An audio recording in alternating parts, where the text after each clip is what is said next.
Ramagundam Palvancha Makthal power ప్లాంట్ల ఏర్పాటు పేరుతో 50,000 కోట్ల స్కామ్ కి తెరలేపారని హరీష్ రావు సంచలన వ్యాఖ్యలు చేశారు. రేవంత్ రెడ్డి ప్రభుత్వం ఏం చేసినా కమిషన్ అనే మిషన్ ఉంటుందన్నారు.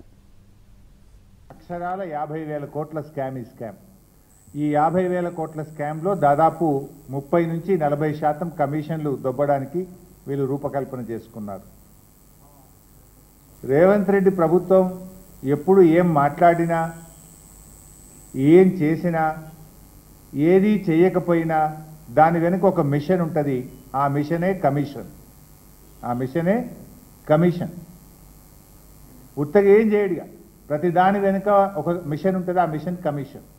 ఇది రేవంత్ రెడ్డి ప్రభుత్వం అంటే జనరల్గా ఏ గవర్నమెంట్ అయినా క్యాబినెట్ పెట్టుకున్నా ప్రజలకు ఎట్లా మేలు చేయాలి, రాష్ట్రాన్ని ఎట్లా ముందుకు తీసుకుపోవాలి అని ఏ ప్రభుత్వమైనా ఆలోచిస్తుంది.